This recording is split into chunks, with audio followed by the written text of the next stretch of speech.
점점 남방으로 옮겨갔더라. 아멘. 여러분은 하나님의 말씀을 따라 살아가는 우리들의 삶이 어떤 삶이라고 생각하십니까? 혹시 우리 신의교회 성도님들 가운데에서는 하나님을 따라 살아가는 삶이 한강이 내려다 보이는 38평 최신식 아파트에 살면서 1억 원짜리 외제차를 모는 삶이라고 생각하시는 분은 없으시겠죠? 저는 그렇게 여유롭게 살아가는 신실한 그리스도인들이 물론 있을 수 있다고 믿습니다. 정말 큰 부자인데도요. 정말 신실한 그리스도인들이 많이 있더라고요. 부자는 죄인이라는 말이 아닙니다. 저는 다만 그것이 하나님께서 우리들의 삶을 인도하시는 목적지는 아니라라고 하는 것이지요. 그렇게 안전하고 평안한 삶은 하나님께서 인도하시는 삶의 의미도 아니고요. 목적지는 더욱더 아닐 것입니다. 성경을 여러분 보십시오. 하나님께서는 하나님의 사람들을 이끄시는데 오히려 평안하고 안락한 곳에 있었던 사람들을 그냥 내버려 두지 않으시고요. 세상적으로 평안하고 안전한 곳에 있었던 그 사람들을 불러내셔서 이 땅에 하나님의 나라를 이루시는 일에 사용하십니다.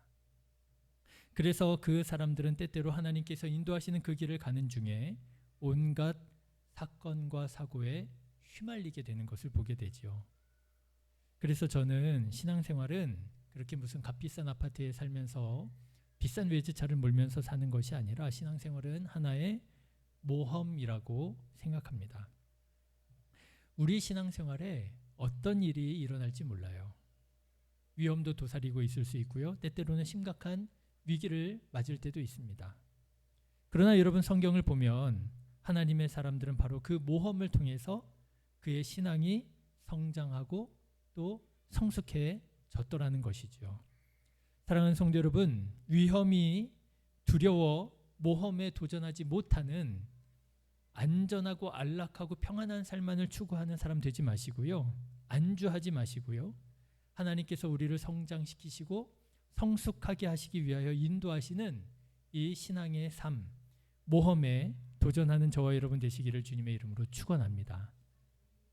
자, 여러분 오늘 말씀도 보십시오. 하나님께서 갈대아 우르에서 잘 먹고 잘 살고 있는 것처럼 보이는 아브라함을 부르셔서 가나안 땅으로 인도하셨습니다. 12장 1절 말씀을 보시면 하나님께서 부르시잖아요. 너는 너의 고향과 친척과 아버지의 집을 떠나 내가 네게 보여줄 땅으로 가라. 남부럽지 않게 잘 살고 있었어요. 그런데 하나님께서 그 땅을 떠나라는 거예요. 평안하고 안전하고 안락한 삶에서 떠나라는 것입니다. 그런데 여러분 놀랍지 않으세요? 신기하지 않으세요? 어떻게 아브라함은 거기에서 하나님의 말씀에 순종하여 떠날 수 있었을까요? 여러분 한번 생각해 보세요. 어느 날 하나님께서 여러분들에게 집에서 떠나라 말씀하시면 여러분 떠나실 수 있으시겠어요? 아브라함은 어떻게 하나님의 말씀에 그렇게 순종하여 떠날 수 있었을까? 왜냐하면요, 하나님께서 아브라함의 그 마음 깊은 곳에 숨어있는 상처와 아픔을 아시고 그것을 건드리셨기 때문이라고 하는 거예요. 여러분 아브라함의 상처가 무엇입니까? 부족함이 없이 남부러울 것 없이 잘 살고 있는 것처럼 보였지만 아브라함에게 한 가지 상처가 있었습니다. 아픔이 있었습니다. 바로 아들이 없다라고 하는 점이었어요. 그런데 하나님께서 그 상처와 아픔을 아시고 그것을 터치하시고 그것을 만지시는 거예요. 2절의 말씀을 한번 보십시오. 내가 너로 큰 민족을 이루고, 그렇죠. 아들 한 사람 없는 아브라함에게요, 하나님께서 이렇게 말씀하시는 거예요. 내가 너를 큰 민족을 이루고 내게 복을 주어 내 이름을 창대하게 하리니 너는 복이 될지라. 여러분 아브라함이 이 하나님의 말씀을 들었을 때에는요 아마 깜짝 놀랐을 거예요. 왜요? 하나님께서 아시는구나. 내가 무엇 때문에 고민하고 내가 무엇 때문에 아파하는지 하나님은 아시는구나. 사람들은 몰라요. 야, 아브라함 정도 되면 너무 행복하겠다. 집도 뭐 이게 40평이 아니고요. 뭐 100평에서 살았을지 몰라요. 뭐 차도요. 뭐 1억 원이 아니라 뭐 10억 원짜리 스포츠카를 몰았을지도 몰라요. 사람들은 생각했을 것입니다. 아브라함만 되면 뭐가 부럽고 뭐가 아쉬워? 야, 나도 아브라함처럼만 살았으면 좋겠다. 그런데 정작 아브라함은 아니었더라고 하는 거죠. 아들이 없는 그 상처, 그 아픔이 늘 공허하게, 늘 상처로 다가왔으리라고 하는 거죠. 그런데 하나님이 그 상처를 아셨다는 거예요. 내가 너에게 복을 주는데 네가 민족의 아버지가 될 것이다. 나의 상처를 아시는 하나님께서, 나의 상처를 치유하시기 원하시는 하나님께서 나를 부르시니 아브라함은 그 편안하고 안전하고 안락한 갈대아 우르를 떠날 수 있었던 것이죠. 자, 그런데요, 여러분. 그래서 그 좋은 곳 갈대아 우르를 떠나서 이제 아브라함이 하나님께서 지시하시는 땅으로 갑니다. 그런데요, 여러분 잘 아시죠? 아브라함은 목적지가 어딘지 모르고 떠났다는 거예요. 갈 바를 알지 못하고 지시하신 땅이 아니고요, 지시할 땅으로 갔다는 거예요. 하나님이 어디로 가시는지 몰라요. 이거 완전히 어드벤처예요. 모험이에요. 그래서 하나님의 말씀을 따라 아브라함이 나아갑니다. 그렇게 해서 도착한 곳이 어딘가 보니까요, 바로 가나안이라고 하는 땅이었다는 거예요. 자, 그런데 여러분, 가나안 땅에 막상 와서 보니 아브라함은 무척 당황했을 것입니다.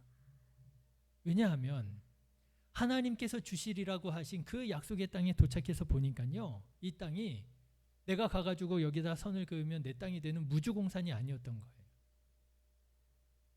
거기에는 이미 원주민들이 살고 있었고요, 원주민들이 그 중에서도 좋은 땅은 다 점령하고 성을 쌓고 살았고요, 아브라함에 대해서 적대시했습니다. 여러분 기억나시죠? 가나안 원주민들이 아브라함이 세겜이라고 하는 곳에 가가지고 거기에서 모래상수리 나무에 여호와의 제단을 쌓았을 때 가나안 원주민들이 얼마나 기분이 나빴겠어요? 아마도 아브라함과의 사이에 갈등이 있었을 것입니다. 그래서 아브라함이 그 세겜에서 살지 못하고요, 그 남쪽으로 더 내려와서 베델이라고 하는 곳에 거처를 차리게 됩니다. 근데 이번에는 내가 이 원주민들이랑 더 이상 갈등하고 싶지 않다, 그런 마음이었던지 아름답고 예쁜 베델 성에 들어가지 않고요, 베델과 아이 사이에 있는 훗날 여호수아라고 하는 장군이 점령할 때 복병을 매복시켰던 아주 은밀한 곳에 아브라함이 장막을 치게 되지요. 무슨 말이에요? 원주민들하고 갈등을 일으키기 싫다라고 하는 뜻이었겠지요. 거기에다 장막을 치고 거기에 여호와의 제단을 쌓고 거기에서 하나님의 이름을 부르게 됩니다. 그런데 불과 반경 1.5km 안에 베델이 있고요, 아이라고 하는 성이 있었기 때문에 아마도 그 원주민들과의 접촉, 원주민들과의 갈등을 피할 수 없었던 모양이에요. 그곳에서 하나님을 예배하는 아브라함을 싫어하고 미워하고 아브라함을 적대시했던 모양입니다. 결국 오늘 말씀을 보니까 아브라함은 그 장막을 쳤던 곳에서 오래 살지 못하고 다시 남방으로 내려가기 시작을 합니다. 그게 오늘 본문의 말씀이에요. 아브라함이 점점 남방으로 옮겨갔더라. 남방으로 내려가는 거예요. 자, 그런데 여러분 생각해 보십시오. 하나님께서 나를 불러주셨습니다. 구원하셔 주셨습니다. 인도해 주셨습니다. 복 주리라고 약속하셨고요, 나의 상처를 치유하시리라고 말씀하셨어요. 그래서 하나님께서 인도하셨는데, 그러면 여러분 우리가 어떤 곳을 기대하겠어요? 파란 하늘에, 그렇죠, 하얀 구름에, 푸른 초장에 맑은 샘이 흐르는 에덴 같은 곳을 기대하지 않겠습니까? 아브라함이 살던 곳이 어디예요? 그때 당시 세계에서 가장 번화하고 가장 발달되어 있었던 갈대아 우르잖아요. 그런데 거기를 포기하고 나왔단 말이에요. 하나님께서 나에게 어떤 곳을 주실까? 아름다운 곳을 기대하지 않았겠습니까? 모든 사람들이 나를 기뻐하고 나를 환영하고 나를 인정해주고 그곳에서 하나님께 함께 예배하면서 하나님의 나라를 세워가는 곳, 그런 걸 기대하지 않았겠어요? 그런데 아브라함이 막상 가나안 땅에 와 보니까요, 내가 살 만한 땅이 하나도 없는 거예요. 이미 원주민들이 다 자리 잡고 있는 거예요. 그 원주민들이 나를 적대시하는 거예요. 예배를 온전히 드릴 수가 없는 거예요. 얼마나 황당했겠습니까? 얼마나 당황스러웠겠습니까? 이게 아닌데. 그렇죠. 이게 아닌데. 내가 기대했던 건 이게 아닌데. 나는 금방 내가 자리를 잡게 되고 금방 아들을 낳게 되고, 그렇죠? 하나님께서 아들 주시리라고, 하나님께서 민족의 아버지가 되리라고 약속하셨잖아요. 금방 아들을 낳게 되고 금방 하나님의 나라를 이루어서 오래오래 행복하게 동화처럼 살 줄 알았는데, 가나안 땅에서의 삶의 형편은 내 기대와 정반대였더라고 하는 거예요. 이게 과연 약속의 땅이 맞는가 의문이 들더라고 하는 거죠. 자, 그래서 결국 아브라함은 원주민들과의 관계 안에서 그 갈등을 피해서 점점 남방으로 내려가게 됩니다. 남방으로 내려가게 돼요. 자, 그런데 여러분, 이 남방이라고 하는 말에 의미심장한 의미가 있습니다. 자, 여기에서 말하는 남방은 어디를 말하는 것이냐? 여기에서 우리가 좀 지도를 보면서 좀 살펴볼 필요가 있는데요. 여러분, 지도를 보면 베델의 남쪽에는 여러 유명한 도시들이 있었습니다. 대표적인 몇몇 도시들을 꼽아 보자면 지금 예루살렘이라고 불려지는 여부스라고 하는 곳이 베델 바로 밑에 있었어요. 그리고요, 예루살렘에서 조금만 더 내려가면은요, 오늘날 여러분 헤브론이라고 알려져 있는 기럇 아르바라고 하는 곳이 또 밑에 있었습니다. 아주 유명한 성읍들이었어요. 자, 베델에 있었던 아브라함이 남방으로 내려갑니다. 남방으로 내려가다 보면 예루살렘도 만날 수 있고요, 헤브론도 만나게 됩니다. 여러분, 아브라함이 남방 어느 곳으로 갔을까요? 예루살렘으로 갔을까요? 아니면 헤브론으로 갔을까요? 아니었겠지요. 가뜩이나 지금 원주민들과의 사이에서 갈등이 일어나서 그들을 피해서 지금 남방으로 내려가는데, 성으로 들어가겠어요? 원주민들 가운데 들어갔겠어요? 아마 예루살렘이나 헤브론으로는 가지 않았을 것입니다. 그리고 여러분, 성경 말씀을 다시 한번 보면은요, 그냥 남방으로 간 것이 아니라 점점 남방으로 옮겨갔더라 그랬습니다. 점점이라는 표현이 들어가 있어요. 이 의미를 살려서 아브라함의 여정을 말씀을 드리자면 이랬던 것 같아요. 아브라함이 남방에 가서 어디 가서 살아야지 단번에 이주한 것이 아니고요, 남쪽으로 자리를 살피면서 내려가는 거예요. 여기에 내가 살 만한 곳이 없나 하고 내려가 보는 거예요. 예루살렘 근처로 가보는 거예요. 예루살렘 근처에 살 만한 곳이 없는 거예요. 여기도 원주민들이 있네. 여기서도 온전한 예배를 드리기가 어렵겠네. 더 남방으로 내려가는 거예요. 헤브론 근처로 내려가는 거예요. 여기에는 내가 장막을 치고 살 만한 곳이 있나 하고 내려가 보는 거예요. 그런데 거기도 없는 거예요. 여기도 없네. 점점 남방으로 어떻게 되는 거예요? 떠밀려 내려가게 되는 거예요. 자, 그렇다면 아브라함이 갔던 남방은 어디냐? 우리는 그 남방이라고 하는 곳을 어디라고 특정할 수는 없지만 남방이라고 하는 단어를 통해서 추정해 볼 수가 있습니다. 여러분, 남방은 어디냐면요, 가나안 땅 남쪽에 광활하게 펼쳐져 있는 네게브 사막 지역을 의미합니다. 지금 여러분 앞에 보시면 이렇게 왼쪽에 길게 지도가 보이시잖아요. 저희가 이스라엘이에요. 요즘에 뉴스에 많이 나오니까 이스라엘 땅 이렇게, 저기 맞아, 저게 이스라엘이어서 보이시죠? 근데 이 이스라엘 땅이요, 세로는 길고요, 가로는 좁습니다. 남북의 거리가 얼마나 긴지요, 우리나라보다도 작은 땅인데도 불구하고 여러분, 우리나라 지도 옆에 있잖아요. 길이는 남한의 남북 길이만큼 길어요. 그러니까 굉장히 세로로 긴 거죠. 그런데 세로로 이렇게 길다 보니까 그 다음으로 넘겨봐 주세요. 또 안 나오는 거 아니에요? 그 다음이요? 네. 세로로 길다 보니까 북쪽하고 남쪽의 온도 차이가 심합니다. 그래서 여러분 저기 지금 왼쪽에 있는 빨간색으로 나오는 지도를 보시면 맨 위쪽에는요 헤르몬 산이라고 하는 만년설이 있습니다. 거기는요 눈이 있어요. 거기에서 물이 솟고요. 거기에서 흘러내려오는 물이 갈릴리 바다로 흐르고 거기에서 또 더 내려와서 사이로 흐르는 거예요. 북쪽은요 푸르고 푸른 것이에요. 자, 그런데 여러분 이렇게 쭉 내려오다 보면 색깔이 점점 초록색, 노란색, 주황색, 빨간색으로 변화되지요. 그런데 여러분 저 주황색 있는 부분이 아슬아슬한 경계선이 되는 거예요. 어떤 경계선이냐면 농사를 지을 수 있을까 말까 하는 곳인 거예요. 주황색이. 빨간색은요. 연간 강수량 250mm 미만의 빨간색은 아예 농사를 지을 수가 없는 곳입니다. 사막이에요. 광야입니다. 자, 남방입니다. 베델에서 남쪽에 예루살렘, 더 남쪽으로 헤브론, 계속 자리를 찾으면서 내려오는 거예요. 하나님께서 나에게 주신 곳이 어디야? 여긴가? 여기에 살만한가? 아닌 거예요? 저기에 살만한가? 아닌가? 아닌 거예요. 그래서 더 내려가는 거예요. 더 내려가는 거예요. 근데 어디까지 내려왔느냐 하면 이제 사람이 더 이상 살기 어려운 지역까지 내려오게 되는 거예요. 오른쪽에 사진 하나 올려놨는데요. 저기가 네게부 사막 지역입니다. 저런 곳인 거예요.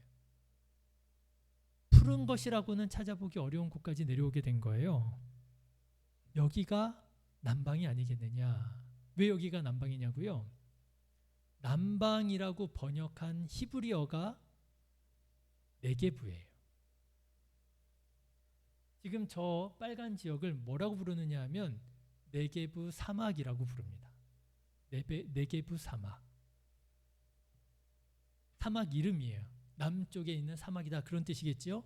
그런데 여러분 오늘 본문의 말씀을 보니까 정착할 자리를 찾지 못한 아브라함이 점점 어디로 내려갔다고요? 네게부로 갔다는 거예요. 남방으로 갔다는 거예요. 여러분 남방이 어디라고요? 사막이라고요. 사람이 살기 어려운 곳까지 내려간 거예요.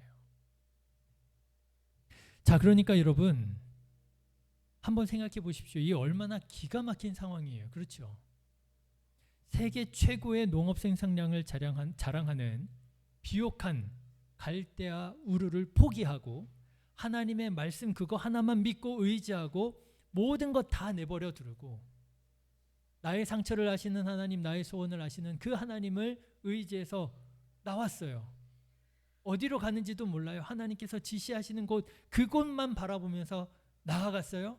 그리고 나와왔더니 이런 땅으로 인도하시는 거예요. 나를 적대시하고요. 점점 그들을 피해서 내려갔는데 결국 온 곳이 어디예요? 사막으로, 광야로 내몰리게 된 거예요.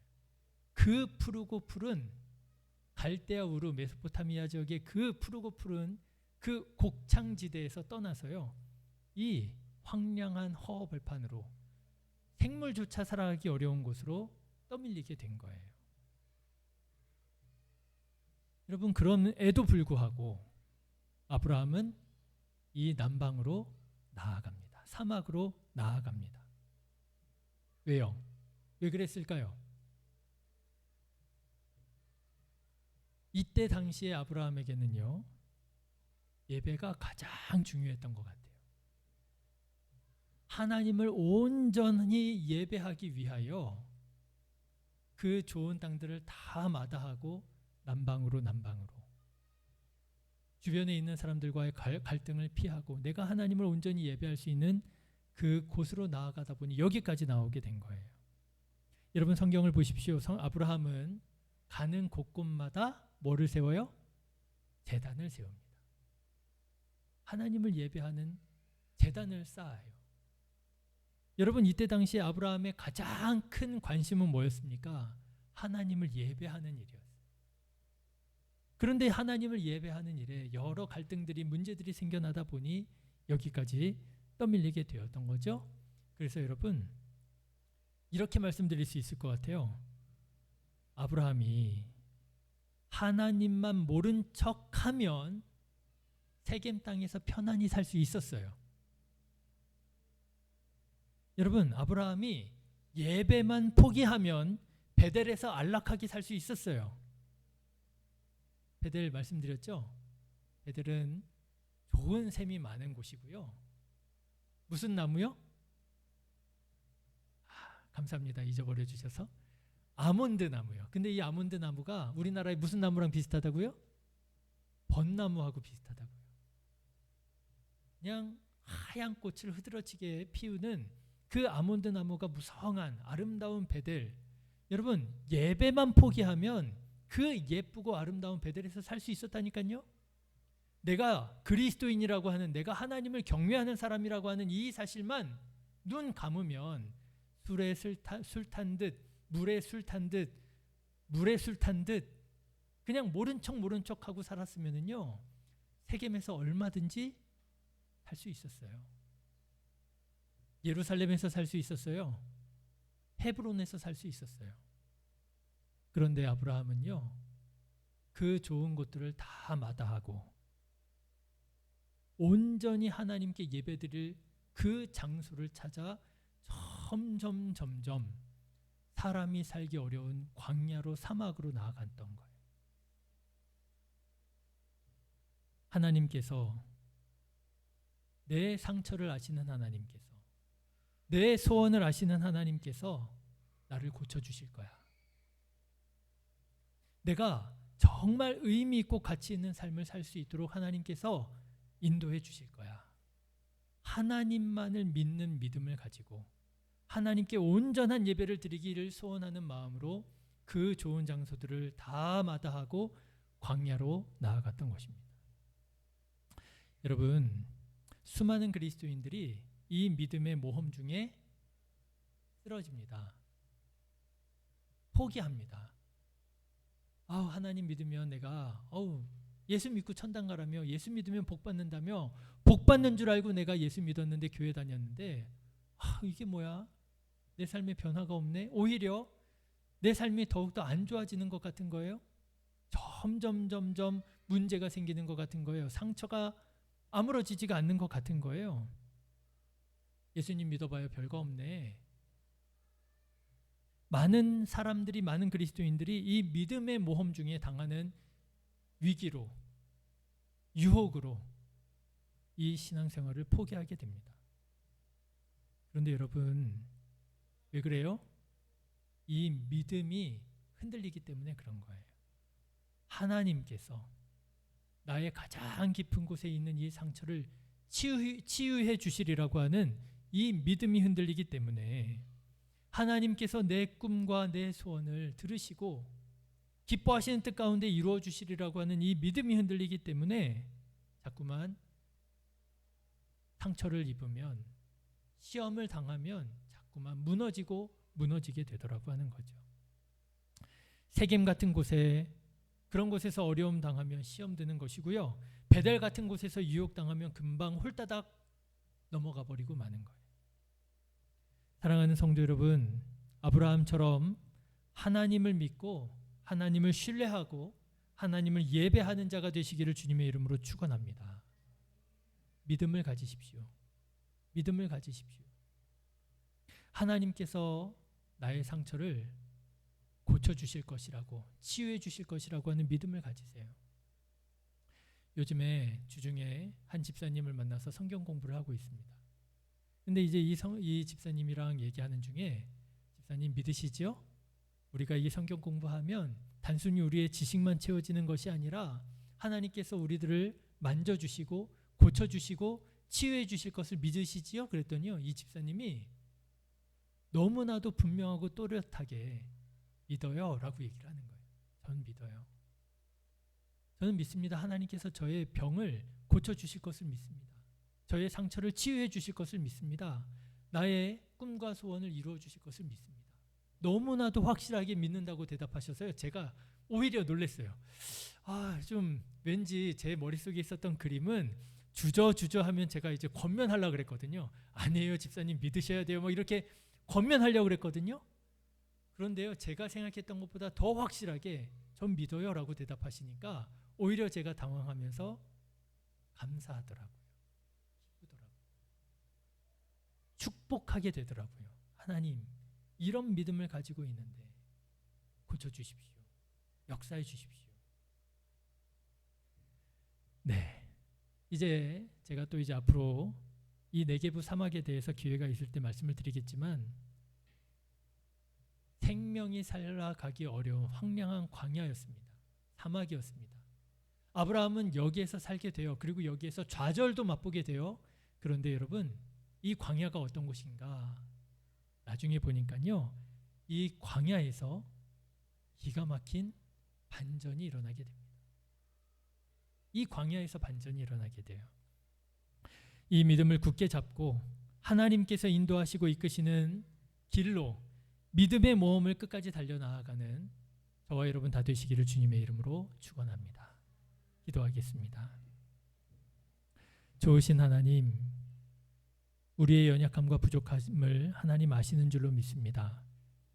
그럼에도 불구하고 우리를 사랑해 주셔서 우리를 불러주시고 주님의 생명의 말씀으로 먹여주시고 가장 좋은 길로 인도하여 주시니 감사를 드립니다. 하나님, 우리에게 믿음을 더하여 주시어서 세상의 눈으로, 육신의 눈으로 바라보지 않게 하여 주시고 그곳에 숨겨져 있는 하나님께서 예비하여 두신 그 은혜와 복을 바라보고 믿음으로 지키고 누리는 우리 신의교회 성도님들이 다 되게 하여 주시옵소서. 때때로 유혹과 시험이 다가온다 할지라도 분별의 영으로 아버지 안에 덧입혀 주셔서 분별하게 하여 주시고, 하나님께서 우리에게 주시기 원하시는 그것들을 바라보며 기도하며 자리를 지키며 아버지 하나님의 말씀에 순종하며 하나님의 복을 온전히 누릴 수 있는 우리 모든 성도님들 다 되게 하여 주시옵소서. 이 시간도 간절한 마음으로 주님 앞에 기도하는 기도의 제목들을 주님께서 아시는 줄로 믿습니다. 육신의 연약함으로 인하여 하나님의 도우심을, 하나님의 치유의 역사를 간구하는 심령들, 마음의 상처로 인하여 하나님 도와달라고, 하나님 나의 마음 치유해달라고 주님 앞에 부르짖는 심령들, 간절한 꿈과 소망을 하나님 앞에 아뢰며 주님의 도우심을 구하는 그 모든 마음들 하나님께서 기뻐 흠양하여 주시고 놀랍도록 역사하여 주시어서 하나님 우리들의 삶 속에 오직 하나님께서만 이루실 수 있는 치유와 회복의 역사, 복의 역사가 일어나게 하여 주시옵소서. 특별히 하나님, 우리의 가정이 하나님의 나라가 되게 하여 주시고 우리의 교회가 주님의 몸된 교회가 되게 하여 주시고, 하나님 우리나라 이 민족 온 세상이 평화가 이루어지는, 놀라운 하나님의 평화가 이루어지는 하나님, 그런 하나님의 통치가 이루어지는 나라가 되게 하여 주시옵소서. 오늘도 돌아가는 발걸음 주님께서 함께하여 주시고 우리들의 마음을 주장하여 주시사 평안한 마음으로 덧입혀 주시고 아버지 하나님께 큰 영광 돌려드리는 복된 삶 이어나아갈 수 있도록 주님 도와주시옵소서. 이제는 우리 주 예수 그리스도의 은혜와 하나님 아버지의 크신 사랑과 성령님의 감동, 감화, 역사, 충만하심이 오늘도 하나님의 말씀을 믿음으로 신뢰하고 주님 인도하시는 그 길로 담대히 나아가기로 결심하고 또 다짐하는 우리 사랑하는 신의교회 모든 심령 머리머리 위에 이제로부터 영원토록 함께하옵시기를 간절히 축원하옵나이다. 아멘.